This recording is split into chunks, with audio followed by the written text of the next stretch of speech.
নির্ণয় করো cot sin inverse 1/√5 plus sin inverse 2/√5 এটার মান নির্ণয় করতে হবে কেমন তাহলে যেটার মান নির্ণয় করতে বলেছে সেটা আমরা লিখি কি আছে এখানে cot sin inverse 1/√5 plus sin inverse 2/√5 এটা লিখলাম যেটা মান নির্ণয় করতে বলেছে কেমন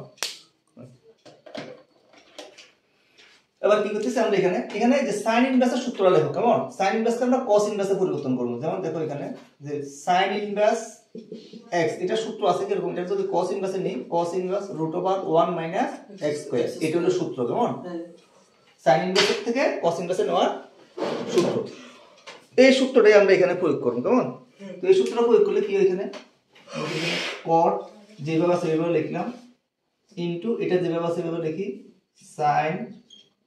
inverse 1/√5 প্লাস এই যে sin আছে সাইনটাকে আমরা cos লিখতেছি কেমন cos inverse √ কি আছে এখানে সূত্রটা 1 - x স্কয়ার 1 - x বলতে এটা এই পুরোটা হলো x কেমন তাহলে এখানে কত হইব 2/√5 হোল স্কয়ার এটা হলো x বুঝা গেছে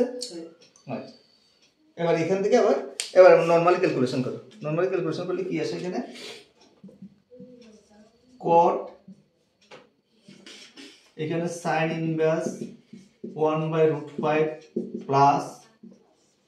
cos inverse এটাকে যদি আমরা ক্যালকুলেশন করি 1 মাইনাস তাহলে কত হয় এখানে 2 দুগুণে 4 4/5 √5 স্কয়ার করলে কত শুধু 5 কেমন তাহলে এবার এদিকে cot sin inverse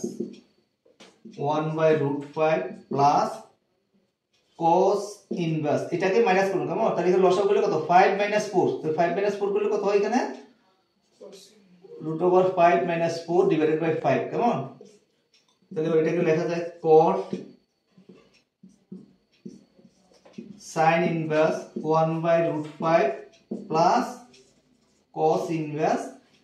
এটাও সেম উপরে 1/√5 কারণ এখানে 5 এর থেকে 4 বিয়োগ করলে কত 1 তো 1 এর রুট করলে একই থাকে কেমন আর নিচে √5 টা রইলো ঠিক আছে আর এখানে দেখো sin inverse 1/√5 plus cos inverse 1/√5 এটা সূত্র কি এটার একটা সূত্র আছে কি সূত্র আছে মনে আছে সূত্রটা এই যে এখানে এরকম সূত্র আছে sin inverse x plus cos inverse x এটা সূত্র কি ছিল কার মনে আছে sin inverse x plus cos inverse x এটা হলো π/2 ঠিক আছে